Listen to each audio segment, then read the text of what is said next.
everyone and welcome back to my channel. In today's video, in the first video I'm going to show you some of the recipes I've been doing over the last week or so. I've found two recipes because I know one of you said in one of the comments that you'd be interested to know what I've been cooking. So I'm just going to focus on two recipes for this video, and then in the next video I'm going to be doing a little book review on the book of words that we borrowed from other languages, as one of you requested a while ago. So, cooking. Yesterday I made a very nice meal that I found off the BBC Good Food website. I will post a link to the recipe down below. BBC Good Food, it was a spicy fish stew.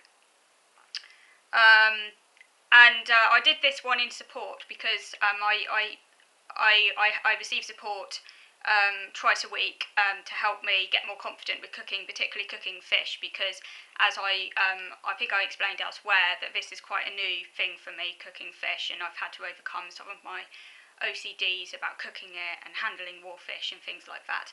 But I'm getting a lot better and a lot more confident, and I feel that this OCD is slowly but surely lessening in intensity, and I'm getting a lot more confident, mainly thanks to my very strong special interest in food and cooking, which has provided me with this extra motivation to overcome the fear. Because I think if I didn't have, that's where having autism can be, in a slightly paradoxical sense, well, a kind of mixed blessing. It gives me these phobias, these fears.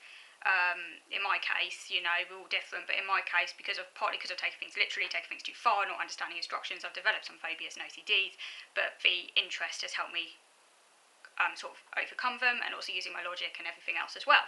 So anyhow, I cooked a spicy fish stew the other day, and it was really, really nice. The recipe, so this is what the recipe, by the way, actually stipulates that you cook the fish in a pan with the other ingredients.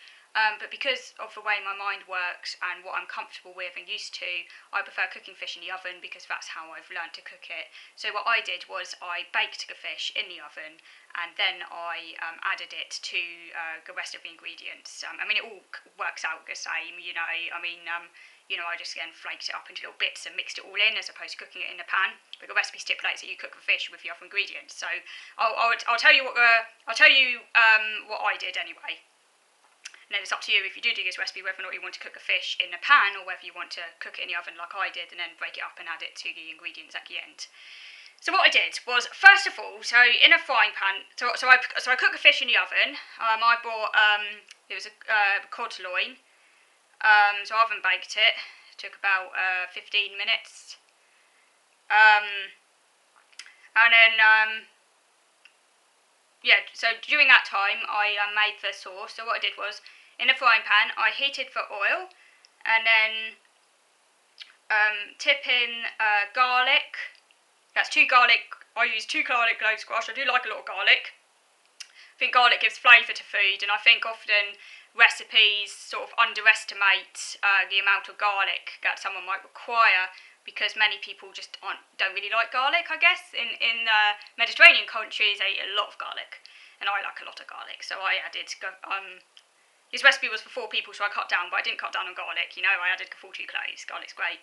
So that's crushed. So I tipped in the garlic, cumin, ground cumin. I used half a teaspoon of ground cumin, and paprika. I used a quarter of a teaspoon of smoked paprika. I love paprika.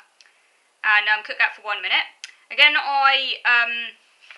I added a small tin of tomatoes. I managed to get a small tin. If you can't get a small tin, you might just use half of a big tin. They keep in the fridge for 2 days when you put it in an airtight container, so you can use the rest another day.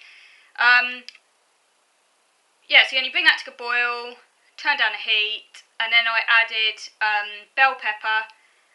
Now, I had a bit of leftover courgette, so I added that as well. The recipe didn't mention courgette, but I had a bit of leftover, so I added courgette and bell pepper, and that was very, very nice. Simmer that for 5 minutes. If you're cooking a fish in a pan, that's when you add the fish, and that would cook for about 5 minutes, but I did mine in the oven because that's just how I'm used to cooking it, and and I tend to go with what I'm used to. So, and that was really nice. The recipe said to serve with coriander.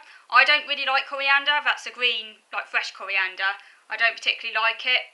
And it also said a wedge of lemon. I would have used lemon, but I completely forgot, so no lemon there, which is, yeah, I would use lemon if I was doing it again. and I had it with ciabatta bread.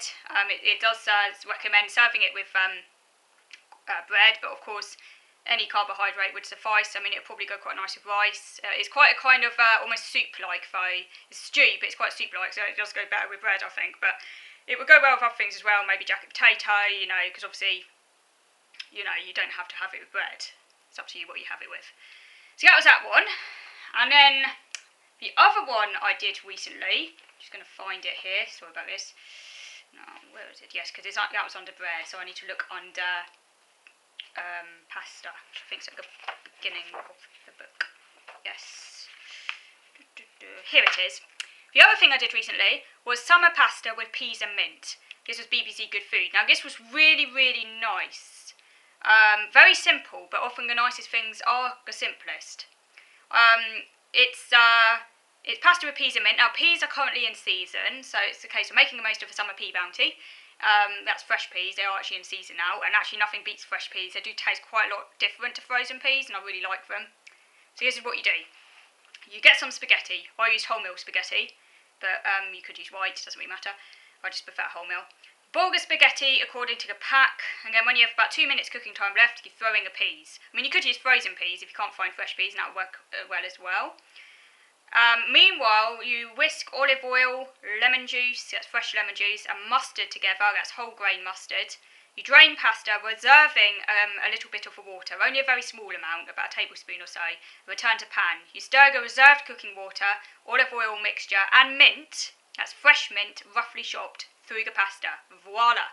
And that's your summer pasta with peas and mint. It was absolutely delicious. As I say, simple yet very tasty. I'll try and find a recipe for that as well, and I'll post the recipe in a comment box. Not in a comment box, in the below the video. And yeah, if you want to, you can go and check out those 2 recipes. So those are just 2 of the recipes. Obviously, I've done much more cooking than that over the last month, but that would take a whole more than enough. You know, I wouldn't be able to fit that all into one video. But yeah, so I hope that's given you some flavour of what I've been doing cooking-wise over the last month or so, and I hope you've enjoyed watching. Now I'm going to be moving on to video 2, and this is where I do the book review.